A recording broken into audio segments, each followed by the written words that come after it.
มื้อนี้จะมาปล่อย ID สำรอง ID ที่3สำหรับไผที่ติดตามเฮามาดนก็น่าจะฮู้เนาะว่าเฮามีทั้งหมด3 ID มี ID หลัก ID สำรองที่1แล้วก็ ID นี้เป็น ID สำรองที่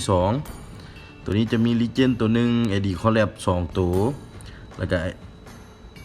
วก็สกินตัวนี้2ตัวว่าผิดเป็น ID แล้วก็ตัว Epic นี่หลายอยู่มีทั้งหมดประมาณ208สกินตัวนี้มีทั้งหมด208สกินมีแต่สกินดีๆแล้วก็มีเศษให้แลกสกินลีเกียนได้เกือบ2ตัวแลกได้ตัวนึงแล้วก็หาเศษมาอีก70เศษ63เศษซะดอกก็สามารถแลกลีเกียนได้อีกตัวนึงเป็น2ตัวสำหรับ ID นี้ก็ถือว่าคุ้มอยู่แลกลีเกียนได้ตามใจตัวนึงแล้วหาเศษอีก60เศษก็ได้อีกตัวนึงแล้วก็มีในโตอยู่แล้วอีกตัวนึงซ้ำกับ ID ตัวนี้ได้สกินลีเกียน3ตัวพุ่นแหละ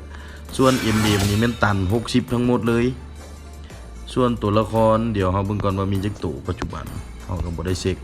ตัวละครมีทั้งหมด89ตัวส่วนพวกสกินว่าพวกสกินเกิดอีหยังก็มีบ่หลายดอก ID สำรองตัวนี้บ่ค่อยได้เข้ามาลิ้นมันพวกนี้ก็บ่หลายปานใดแทบจะบ่มีพุ่นแหละตัวนี้เฮาก็เติมไว้แล้วแพ็คตู้300ปลายหั่นอีก1เวลก็ได้ตัวนี้วาร์ปตัวนี้ส่วนตัวนี้ต้องไปสนใจมันเฮาบ่ได้ซุ่มมัน ID สำรองส่วนว่าเสียงดาวเฮาก็เติมเอาคือกันถ้าว่าลิ้นฮอตเวล60ก็บ่ได้หยังเพิ่มดอกได้แต่ตัวนี้เพิ่มซื่อๆตัวนี้ก็เติมไว้คือกัน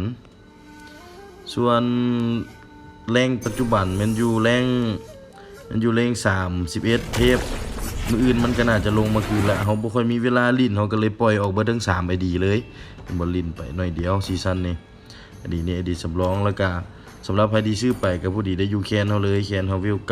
เกือบเวล10แล้วอยู่กับ ID ลักเฮานี่แหละเดทั้ง3 ID นี่แหละตัวนี้ ID ลักอันนี้ ID สำรองที่1อันนี้ก็ ID ที่เฮากำลังทายอยู่นี่สำหรับใครที่ว่ามันบ่คุ้มก็ลองไปเติมเองเบิ่งเนาะถ้าอยากฮู้ว่ามันคุ้มหรือบ่คุ้มสำหรับคนที่เติมเองจึงฮู้คนที่บ่ฮู้แม่นคนที่บ่เติม ID นี่บ่ต่ำกว่า5ล้านเฮาเติมไปเบิดนำลีเจนนั่นแหละสกินอื่นเฮาก็บ่ปานใดเพราะว่ามันมีสกินบ่หลายมันเป็น ID สำรองเอาไว้ลิ้นใจคลายเครียดซื่อๆ ID นี่เฮาสิขายไป2ล้าน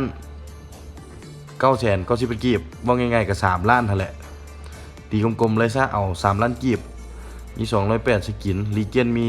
1สกินแล้วก็สามารถแลกได้อีก1สกินแล้วก็หาเศษมาแลกได้อีกเป็น3ตีเป็น2นั่นแหละลีเจน2สกิน